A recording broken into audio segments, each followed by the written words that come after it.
Hey Bleeders, real quick before we start, we want to tell you about an amazing podcast you have to subscribe to right now. It's called Probably Should Have Known Better, and it's a podcast where the hilarious hosts rewatch comedies that have aged very poorly. In their first episode, Nadia Vasquez, who's an old friend of ours, and Tony Ginocchio discuss what women want. Yes, they really sat through that movie, so you don't have to. I mean, unless you want to watch Mel Gibson dance with a coat rack. But that's all you. You can listen and subscribe now on SoundCloud or iTunes and follow them on Twitter at ProllyShoulda. That's PROLLYSHOULDA. All right, on to Vicious Cycle. It may be primal, it may be vital, but it makes you homicidal. It's a vicious, it's a vicious, it's a vicious.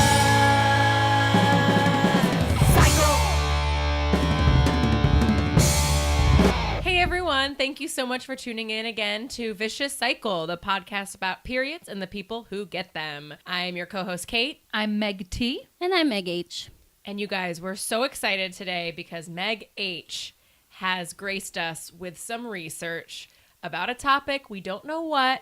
Not a clue. Not a clue. All we know is that it's 15 pages on a legal pad. Yep. Before we get started, let's do a check-in. Any periods to report? Anything cycle-related, menstruation-related? Anybody blecording?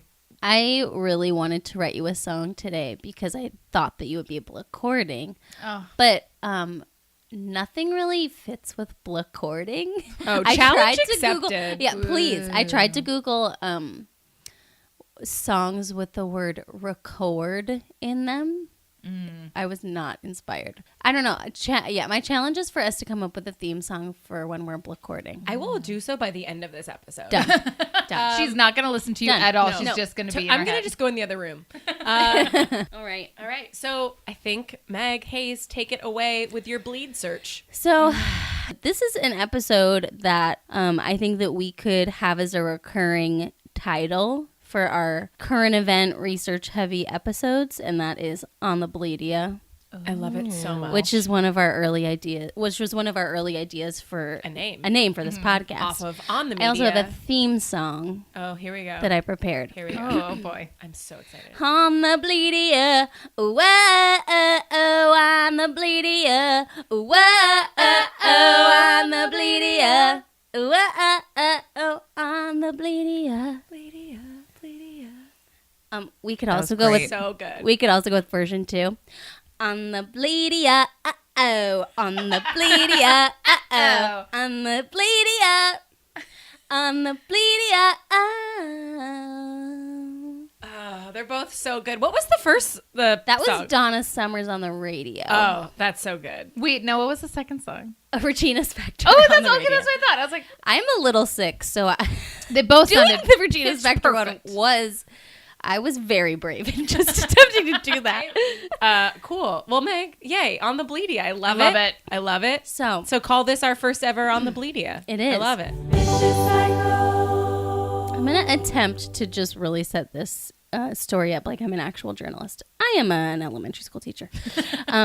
This story was initially reported by Dusty Rhodes of NPR Illinois, and I read that article as well as many others, but mostly a Vox article by Anna North.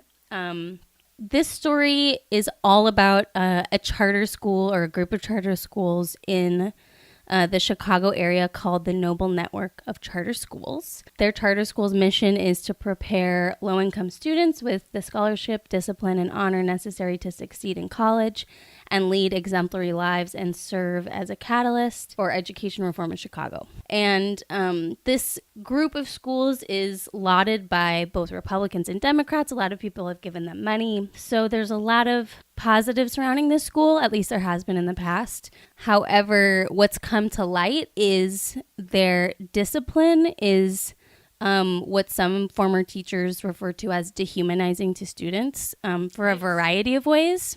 At the school, demerits are given out for a variety of reasons. There are about 15 to 20 possible ways that you can get a demerit, and I'm sure there are more, but these are just some of the ones that are listed. call out if you would be demerited. Oh my God. Listen, I'll just go to the first. Just you guys tell me how often I would get demerited. Okay, if you are less than 1 minute late, Oh, you get God. 1 demerit. Oh, 1 demerit per minute? Listen. Okay.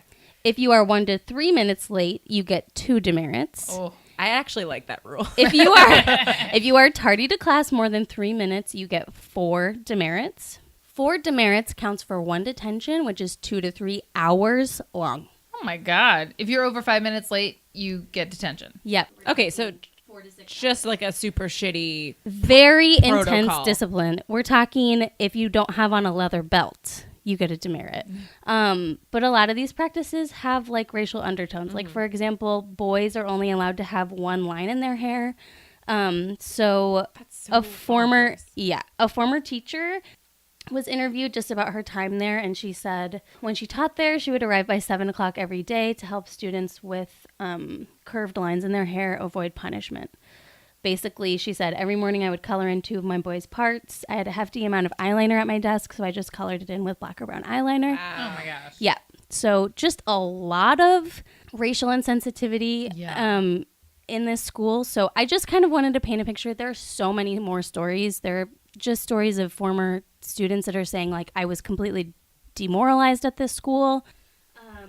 But Meg, what does this have to do about period? Basically, they have a very strict bathroom policy that requires you to have an adult escort to take you to the bathroom.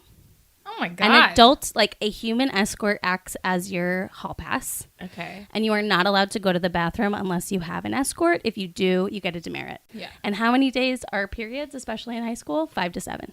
So basically at this school, it is such an issue that girls are bleeding through their pants. No. That's so upsetting. Through their khaki pants and are being forced to like sit for hours in their blood while waiting for an adult to escort them to the bathroom. Yeah, because you don't feel comfortable standing up all the time and asking for an escort to the bathroom. Yeah, basically either you wait for an adult escort and you bleed through your khaki pants, which is totally required, or else you get a demerit if you don't wear khaki pants. Like or fucking you get a go- demerit if you have blood on your pants too at this Right. fucking place. Well, you know what, Kate? It's a good thing that you said that because they actually came up with a way to fix that. So basically what happens is if a girl is on her period, an email is sent out to Get the the fuck staff out. to let them know that this girl is menstruating and she is allowed to wear, wait for it, a sweatshirt around her waist to cover the So blood she can stain. just bleed into her My pants. God. So still bleeding, literally just covering it up. Yep. And everyone knows her Yep. business. That policy is so bananas. So It's absolutely ridiculous.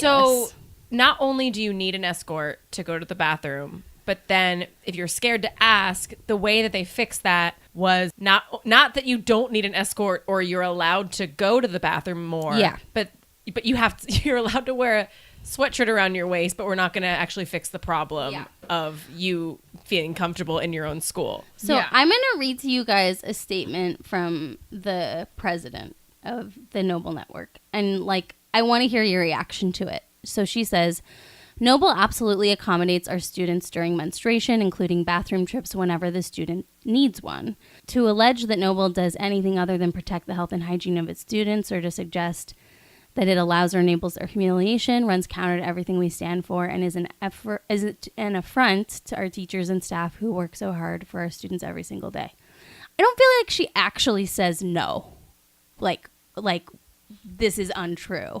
She's like, yeah, we deal with it. We accommodate. Right. By fucking letting them wear a sweatshirt around their waist? That's so bananas. It's absurd. So a student said, basically, this is a great quote. We have bathroom escorts and they rarely come, so we end up walking out of class and that gets us in trouble. But who wants to walk around knowing there's blood on them? It can still stay in the seats. They just need to be more understanding. And who are the escorts? Are there enough escorts Yeah. to go around? You guys. Okay, so I did the math, and basically if every school had the same amount of students, which we know they don't, but basically each school has roughly between 600 and 700 students. 600 and 700 students. So 300 ladies, assuming people that get their periods. Yes. And then, but there's not You guys. like 3 adults in every how- classroom. Yeah. This is so upsetting. How is that possible? It's also such a waste of your staff's time. Like, I'm a teacher at a school. Like, are there designated Hell no. hallway monitors? Yeah, is that just your job Right. to walk kids to and from classes? The thing that frustrates me so much as an educator is, like, there is no sense of trust between the staff and the students in this type of environment. It's basically like, we know you're from a bad background. We're just going to assume the worst and that you can't be trusted as a high school student to go to the goddamn bathroom and come back.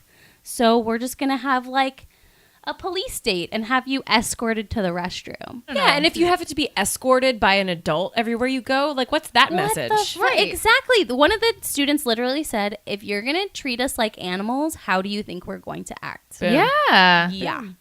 Also, like, you guys, an email goes out to every person at that school saying that you're This bleeding. girl's bleeding. Wait, it's not just the staff, but the students? I think it's this, not the students, but all the staff knows that you're menstruating. And also, when you wear your sweater around your then waist, everyone everyone knows. knows. Yeah. That's like the universal symbol. Right. It's not fixing the problem. It's just like, keep bleeding, but now we can't see it. You Right. still have to sit in a pool of your own Please blood. hide it from us. Please hide it from me. It's disgusting for my eyeballs. And God, when I was a teenager, the last thing I wanted was for any of the adult men in my life to know I was on my period. Oh, So if I God. knew that emails were going out to every teacher, like, I would be mortified because being a teenager is just so hard anyways. Well, and like us, the three of us understand what it feels like to bleed on your pants or your underwear. Yeah. It is incredibly uncomfortable. Yeah. Ugh, and to have that happen at school. So Nightmare. fucking walking around with period stains on their fucking Yeah. khakis. First of all, khakis are hella whack, and they were only cool in the 90s, and they are not cool anymore.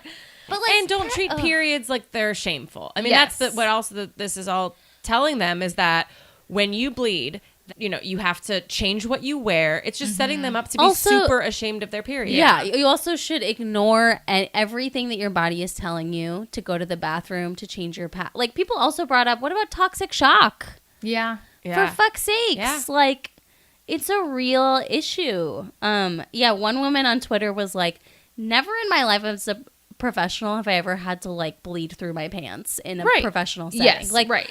You're saying that the kids need this level of discipline to make it to college? That No. makes no goddamn When you're on your own in sense. college or in the workforce, you can do whatever the You fuck can you go want. to the bathroom whenever the fuck Yeah, you that's such a want. good point. Yeah. Yeah.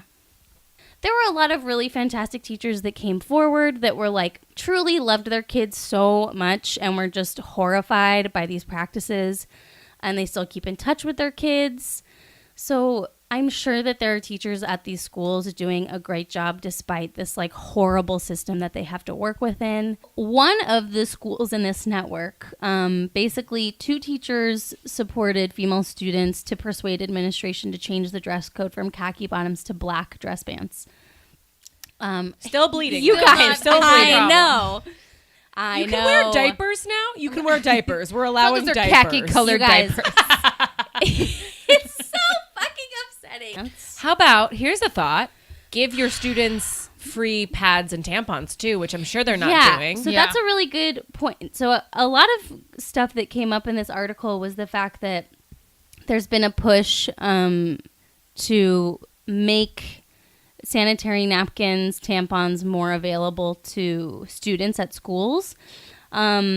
So there are a number of states that have required schools to provide free feminine hygiene products, including New York. And this is all a part of this movement called menstrual equity, ensuring that everyone who menstruates has access to the products that they need to be comfortable. Also, a lot of stuff came up about the tampon tax, which California still has, I found out. Come on. Yeah. CA. Come on. Jerry Brown vetoed a bill trying to get rid of it because Get I guess out. you guys, it makes $20 million a year. The tax The does? tampon tax. Jesus. I mean, if it's going to good programs, It's but like ridiculous. they should just be free. But the reason why there's a tampon tax is because they say that it's a luxury, not a necessity. Oh, fuck that. Yeah, who wrote that bill? Right. Well, a lot of men. Yeah. And which this article pointed out. Also, as women, we spend $120 a year on feminine products, and that does not include any sort of pain relief. That feels like on the low end to Yeah. me. Yeah. I mean, it's setting up ways to make bleeders not able to participate in society. Yeah. It's like, oh, it's a luxury to prevent yourself from bleeding out onto your clothes. So every week you should, or so the week you're bleeding, you should just hide. Hide away. I'm like, no, fuck you. Yeah.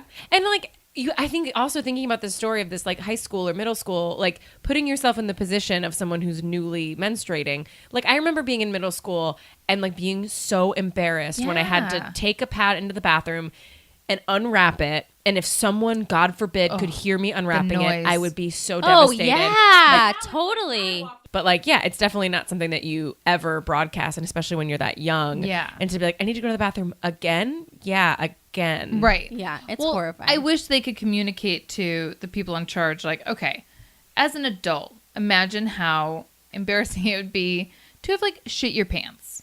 And then like basically that's how a teenage girl feels when she like bleeds into her on pants. herself, yeah. It is so embarrassing. So back to this one school that made this policy that changed, the uniform to having black pants. Basically, there was a student. Basically, she said, "Now I can walk around without feeling like there's a target on my pants." Which is fucking heartbreaking because basically now she doesn't have to wear like a sweatshirt around her waist. People knew why you had your sweatshirt around your waist, and she said that it made girls feel less confident. Yeah. If you're constantly worried about staining your pants, your brain isn't focused on what's being taught in class. Yeah. Instead, your brain is focused on this worry that you have. I guess I want to know, like, is there anything we can do? Any place we can go to, like, Help. yeah. Help. Well, Meg, I'm glad you asked. During my research, I came across a great organization called Chicago Period Project, and they distribute pads, tampons, and other menstrual products to schools, homeless shelters, and crisis networks all over Chicago. Oh, awesome. And I actually reached out to the founder, Ashley Novoa, who was familiar with the Noble Charter School story. And I reached out to her, and she actually called in and left a message about her organization.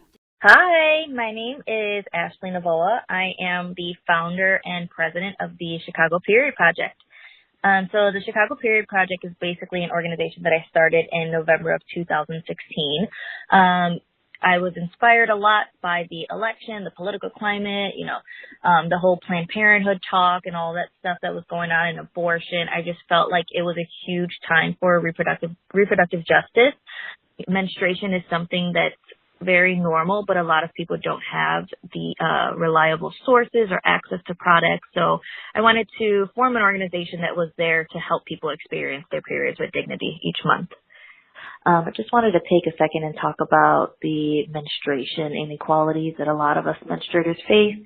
It's still, one of those things that we shouldn't have to be going through. At the end of the day, it's the most normal things that our bodies can experience, and it lets us know that our bodies are actually working the way that they should be. So the simple fact that menstruation is still considered a taboo across many cultures, across many different backgrounds, and throughout many different generations. I mean, it's 2018. It's all about the movement for body positivity, and I don't understand why period positivity isn't a thing as well.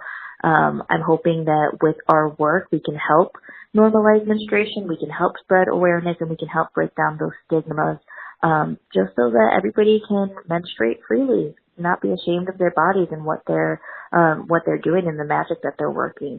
So we ask that a lot of people support us, and that not only just, help us get those donations out there, but help us spread this awareness for period positivity.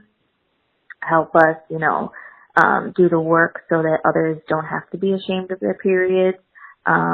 Being there for other menstruators and showing them that they don't have to be quiet about their periods or experience their periods, in shame. Everybody should have the experience of having their periods with dignity. So thank you guys for having me. Thanks, so Ashley. Cool. Thank you so much. That's Have so your great. periods with dignity. I love that. Yeah, me too.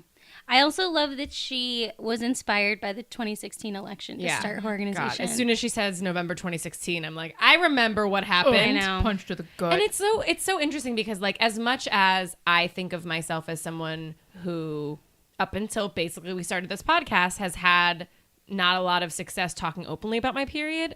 It's never been to the point where I can't ask for help or can't ask my mom or can't ask coworkers. And so the fact that like so many people around the world are living without menstrual dignity, period dignity, like, yeah, it's a big wake up call. So we also found an article in the New York Times that just came out about the lack of menstrual equity all around the world, including even the U.S. House of Representatives. What? Where a Democratic congressman tweeted about how he basically sent in a reimbursement request for $32 for buying pads and tampons for people in his office who needed it, and he was denied reimbursement. Oh my God. Yeah. So, you know, this isn't just in poor and disenfranchised neighborhoods, although, you know, the women in the House of Representatives can afford pads and tampons. It's amazing to be able to have that available in the restroom. Sure, yeah. But this is happening all over. So yeah, I mean, like women, like people that bleed are being sort of like pushed aside and denied access all over. Yeah. It's so crazy. Yeah, it is. So frustrating. It's a really interesting article. The author Karen Zraik, she writes, women and transgender and non-binary people who menstruate are talking about periods in public more than ever before. Globally, advocates are pushing for recognition of a woman's right to manage her period with dignity, which is interesting because that's great. Yeah. the words that Ashley used. Yeah. Yeah. It's just something that like has always, I think, institutionally is, we're told to be ashamed of it. Of this thing that we have no control over. So I love this idea of like the new movement is like bleed with dignity. Like it's your body. Yeah. It's just and it's working. It's working correctly. Yeah, right. Yeah. Your body's working. It's doing what it has to do. You're not like shooting blood out of your eyeballs. Like, well, I mean, but if that was And normal hey, too, hey, you no know? judgment. If your fallopian tubes go out your eyes, I can't, you know. And the doctor says that's okay. God then you bless do you. you. Yeah. So speaking of like access to pads and tampons, like I'm interested in how school was for you, Meg Cho. Like how did your school handle the people that were recently menstruating? We could go to the bathroom anytime we want. And especially in high school, we didn't even have to ask. We could just get up and leave. So one, it was nice to be trusted. And two, like you didn't have to be like, I have to go to the bathroom and then like try and slip that pad into your back pocket, yeah. you know? Wouldn't that be nice if they were just available in the stalls? Like, Yeah. what a Yeah. fucking I don't world think that would be. I don't think mine were. I don't think we had that. No. But you guys, Yeah. we need toilet paper. We may have toilet had- paper is a necessity. Yeah, Why boom, the fuck? boom. Yeah. Well, what about, and we may have had those like 5-cent things, but A, whoever has a nickel on Right. them, Yeah. especially when you've gone to the bathroom and you probably don't have your backpack on you Right. or whatever. Oh, God. And B, that's bullshit. If you're It's- going to put pads in there, who's making like $3 a year on those Right. tampons? Yeah. This episode is a giant read my labia. Oh, yeah. Yeah. Yeah, for Read sure. 'em. God, I'm Also- so glad that this network is being taken to task. Yeah. And I really hope some major changes happen. Also, real quick, I texted the girls today and I said, oh, we should do a segment called Read My Labias. We should do that segment because we haven't done it in a while when we record. And Meg said, Meg Hayes was like, well, all of my research right now is one giant Read My Latvia autocorrected labia Stupid autocorrect. to Latvia, which is also like, come on, Siri, you know what she Latvia? meant. Come on. I guess love that. labias is not pluralized very often in Siri's world. Yeah, I mean, it's incorrect. So she's It probably is like, incorrect. You Also, meant Latvia. Latvia over Libya. Interesting. Yeah. That was a Just real goes to the top, misstep. You know, come on, Siri. Come A on. real misstep on Siri's part. Vicious, vicious, vicious, vicious cycle. Okay, so I have a question for you guys. What is the most like creative solution you've had to come up with when you got your period and realized you didn't have any feminine accoutrement, if you will? I've done toilet paper before. I feel like everyone's probably done that. Yeah. Just like a wad of TP. So do you wrap it around? Stuff it. You stuff it? You don't wrap it around? Wrap it around what? Wrap it around your undies? Oh, that would be smart. That's very smart. Oh my I never thought Like about wrap that. it around your undies. Yeah, no, like that's like absolutely you're bandaging up your underwear. No, that's the correct answer. No, I That's just so stuff smart. it. I never thought. So I would. You guys, fold it's it still not Yes. great. in a way that looked like a pad. I'd use so much And until then it just was not like, move. and then, and then just try my hardest to like. I'm sure everyone noticed that I was walking different. So Right. terrible. But I would also get like 3 of them back to nice. back, so I'd make like a super Cheating pad. up. Yep, Cheat up. cheat. I do have one specific memory of went to the bathroom, didn't have anything, and then the stall I went to didn't have toilet paper, so I used the toilet seat cover. Oh, okay. I like had to fold that up and then walk around with that. Yeah. Oh, God. Ugh, That's yeah. so horrible. It was rough. So what's the creative way you've done, Meg T, to get around? Because now I don't think I care. I put tampons in my back pocket. Oh, I just and I don't give a throw them crap. in my bag willy-nilly. No, but yeah, Just but, at the bottom but when you're walking of to my like if you purse. have to go during school, Like if you're work- walking to a bathroom without your purse. And I don't have a pocket. Like I usually pocket it, or you put it like Up your sleeve. like Yeah. you're hiding a knife or some shit, Yeah. or in my large breasts. Yeah. I'll just stuff it in my bra. So, yeah, I don't think I mean, I definitely put it in a pocket, but I'm not. I used to be scared of like the bulge. Will they notice the bulge in yeah. the pocket? Oh, yeah. I used to tuck it in my pant Waistband. waistband. Yeah. Yeah. Yeah. So it wouldn't be in my pocket, and then I Smart. could just have my Yeah. shirts over it. Did you guys ever see the Amy Schumer sketch where she's it's like a sketch about like the shame to walk to the bathroom with a tampon or pad in your hand, and so her workaround is to get a saxophone and she puts it in the saxophone and walks down her like corporate hallway with a saxophone, and everyone's like, "Cool sax, Amy." It's a discreet carrying case for your tampons, so no one notices when you have your period. Our patented jazz saxophone design guarantees that your tampon will go totally unnoticed. I took your challenge, and while you were talking, I was totally listening. But I also came up with a theme for when we are blecording. Awesome. I have Let's 2 hear it. options. I didn't really workshop these because you were talking. Okay. Fair. But we I mean, have- Meg, next time maybe give her some more space. Yeah, honestly, Meg, this is so dumb. So that we could go with, "Hi, I am blecording. Hi, I am blecording, and listen to me now." Blecord. I bleed. I bleed. I'm bleeding and Record. recording. Yeah. That's funny. Or like, yeah. okay, I think this got some Or problems. there's this one. This one's a little for our Catholic friends. Oh boy. Oh, hi, I am blecording. Oh, hi, I am blecording. Oh, hi, I am blecording. Hear me go. Okay, I didn't come up with the last line. We are trained improvisers, and you're like, hear me Hear go. Hear me go. Hear me bleed. Ooh. Yeah. Hear me bleed. I think the Catholic Church would be really into that. I Yeah. think they love that.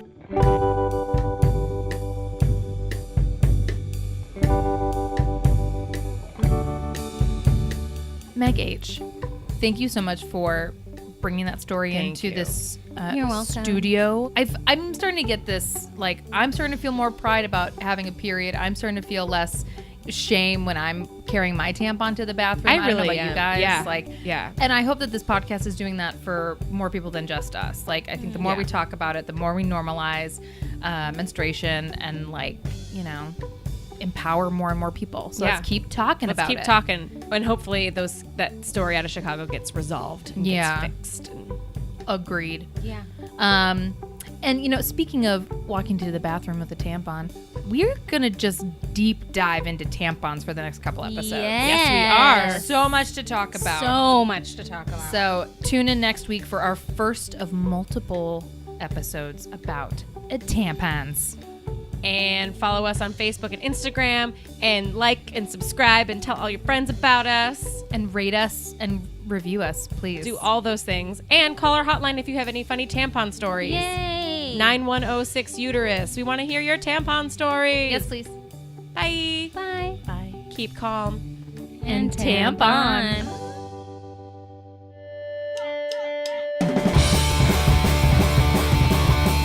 It may be primal, it may be vital, but it makes you homicidal.